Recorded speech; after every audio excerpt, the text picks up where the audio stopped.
حي على الفلاح. Assalamu alaikum wa rahmatullahi wa barakatuh. Hope everyone is doing well, mashallah, tabarakallah. And may Allah subhanahu wa ta'ala bless every one of you. My brothers, my sisters, if any one of you tests positive for this virus, the first thing you do is you thank Allah subhanahu wa ta'ala and you don't panic. One might wonder, why thank Allah subhanahu wa ta'ala? Because you're still alive, you're still well, you're okay, you don't need to panic. Chances are you're almost certainly going to come out of it. But don't panic at all. May Allah make it easy for you. I'm going to share with you a few tips today that you need to know. If you test positive, if you panic, what happens is you start compromising the oxygen intake. These palpitations and everything begins to disturb your immune system, and your immune system becomes weaker, and then you become psychologically sick, and then you start feeling like you're not going to make it, I'm going to die, and you start telling everyone, oh, you know, this and that and so on. No way, no way. You don't panic. You have to thank Allah and then make dua to Allah, call out to Allah, seek from Him.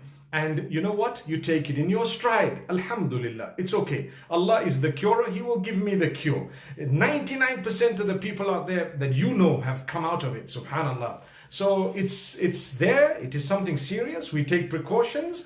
But with those precautions, if we test positive, and at some point you probably will test positive, it's okay. It's not the end of the world. You don't need to be embarrassed about testing positive. I was thinking, if I test positive, I'll announce it through the whole globe and I'll make a big scene out of it, simply because I want people to learn how to deal with this thing. So subhanallah, don't panic, please. May Allah subhanahu wa ta'ala grant ease. The chances are you at one stage you probably will test positive. Don't worry. You know what? What has helped a lot of people, the black seed oil, zinc, vitamin D, vitamin C, mashallah, tabarakallah. Yes, if you have very severe symptoms, you need help, subhanallah. You will need a doctor at that point. But in the early stages, you deal with the symptoms. A lot of the home remedies, people have ginger tea, people are having so many other things to help them. Whatever helps you generally to deal with the symptoms that you're feeling would probably help alleviate the symptoms that you are feeling, even though you tested positive for this deadly virus, subhanallah. So my brothers and sisters, the reason I'm out here today is to tell you in this Omani gear that don't panic, mashallah, tabarakallah, not at all. You have to leave it in Allah's hands. And then you have the black seed oil. What I found very beneficial is the steaming. So you take a little, possibly like a stainless steel sort of a dish, the size of your face, maybe this size here. And then you put a few drops of black seed oil into that dish. And you have a little bit like 2-3 cups of hot water, boiling hot water. You put it, before you put the boiling hot water in there, you get your towel, you put your towel behind, and you actually put it above, and you try to get it almost over the stainless steel pot. And then you pour the water in and leave the kettle out. And then you cover your face and put your face as close as you can to that steam and the water. For 1, 2, 3 minutes, and you're breathing in, nice deep breath, and out, in from your mouth, out from your nose, in from your nose, out from your mouth. You can alternate it and you'll feel so much better. You see that steaming helps you. Last thing at night, it helps me just for 2-3 minutes. People can say what they want. I'm telling you what has helped. So subhanallah, it's just amazing. That steaming actually helps. In fact, steaming will help you every time you come back from having gone out somewhere for necessity, even though you've worn your mask and even though you've gone out wherever, but you come back, you steam yourself, you feel a lot better. I was saying half a spoon of black seed oil when you don't have the virus yet, perhaps in the morning and in the evening with a bit of warm water. Keep yourself warm. Try and protect yourself, and subhanallah, it's just amazing, mashallah. May Allah protect all of us. A hot shower helps a lot, mashallah, tabarakallah. And you know what, guys? If you start getting more and more, and if you're getting difficulty in breathing, one of my friends told me there is a doctor in New Zealand, a young lady who had made a video about the balloon and how to breathe in it. And he says it really helped him. It really helped him, where he took the balloon and he breathed, he took a deep breath and he blew the balloon up with 3 breaths. So he blew it into the balloon, and he says it really helped his lungs, mashallah. And after he had 3, blown into the balloon, full blowing in 3 breaths, then he released the air and then he did it again. And he says he really felt good. It helped him breathe and he stopped coughing. So that was amazing. It's good to exchange these notes because everyone deals with it differently. Now look, there are some people who have underlying perhaps conditions. There are some people who are unhealthy because they drink too much, they smoke too much, they might be on drugs. May Allah make it easy for you. You know what? It is said that those people find it much more difficult with the symptoms. So I thought I'd just come about and let you know. Much love, guys. So may Allah subhanahu wa ta'ala bless you guys and give you ease. Like I said, do not panic. If you have tested positive, people better than you have been tested positive, and guess what? They are out of it and they're so excited. They feel like they've conquered the world because they're out of it. And I know that it's not something to be proud about, but the reason why I'm saying this is because people start panicking as though it's the end of the world. Come on, it's not the end of the world. Yes, you got it. I know you didn't want it. I know you took precautions. You got it and you got it. You had it. Therefore, inshallah, you're going to come out of it. Bi-idhnillah. No panicking. It's not the end of the world. Alhamdulillahi Rabbil Alameen. Okay, before I take in some of you guys to talk live here on this session, I want to say one more point. Very interesting factor. There are people who pass away during this particular COVID-19 virus pandemic that has struck the globe. Are they considered martyrs? Perhaps if they got the virus after having taken every precaution that they could have, and they tried their best to protect the bodies that are entrusted to them by Allah, and then they still got the virus, and they were patient and they tried the remedies and they did whatever they could and they still died, inshallah they will be granted a very, very lofty rank, perhaps the rank of martyrdom to a certain extent, where it's not the real martyr fi sabilillah, but it is just with the ruling, okay, hukman.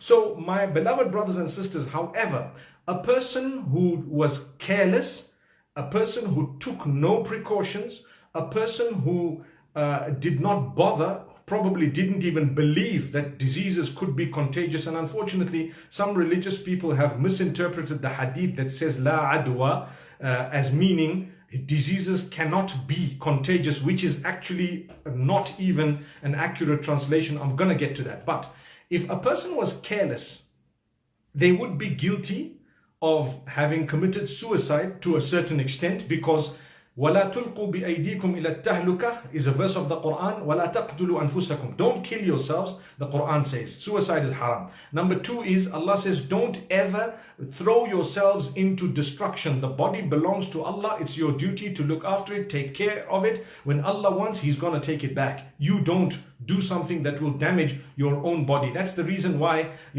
messing around with your body and these permanent tattoos and, piercing all over the show and all that, it's not up to us, it's up to Allah. He doesn't allow it because it's His. He has given us the body and it's His amana, His trust. We have to return it to Him. Now, number 1 is the suicide issue, where, some of the scholars have said that when you are careless and so on, perhaps just like how a person who was not careless may have the rank of martyrdom, perhaps a person who was careless may have that level, or is answerable to Allah for having thrown themselves into destruction, into death, which is a form of suicide. That's one thing. The second is they are also guilty of culpable homicide, perhaps causing the death of others, which they are responsible in the eyes of Allah for. So those who are careless, you are in a lose-lose situation. Those who took precautions, you're in a win-win situation. When you take precautions, if Allah's written it for you, alhamdulillah, you thank Allah.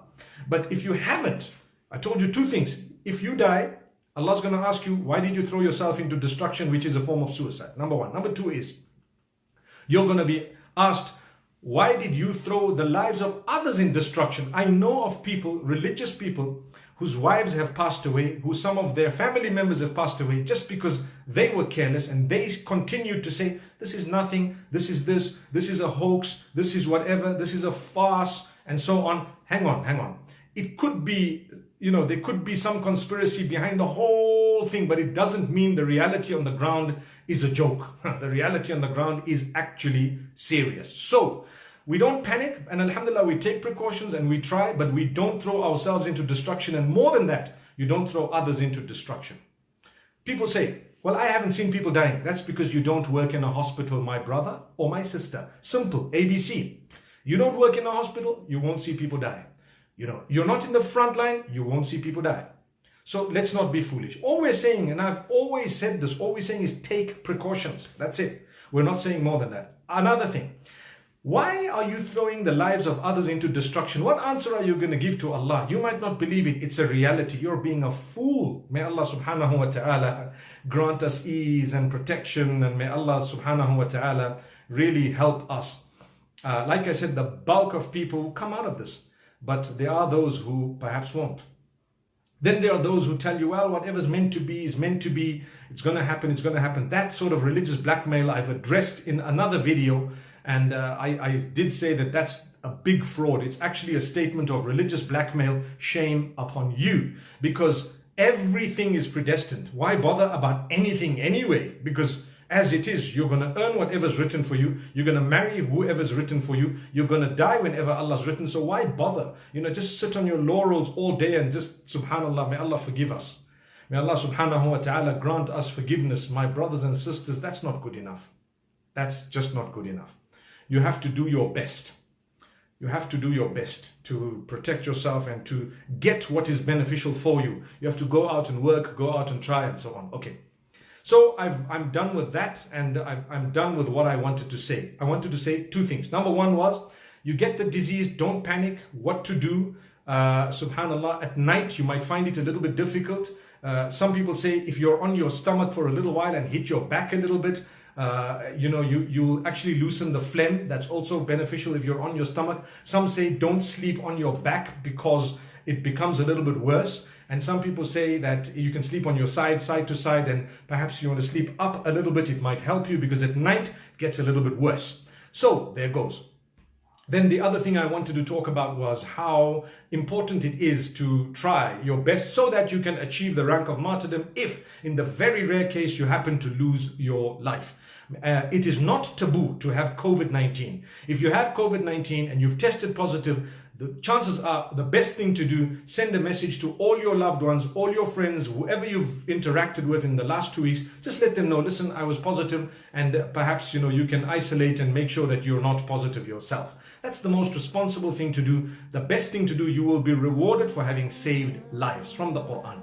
Now, my brothers and sisters, I'm ready to allow a few of you guys to join me here to say a few words on this topic of COVID-19. Bi-idhnillahi azza wa jalla. Thank you so much for listening to this short message. I pray that it has increased you in a little bit of motivation and hope, and the same applies to all of us. Jazakumullah khair. Assalamu alaikum wa rahmatullahi wa barakatuh.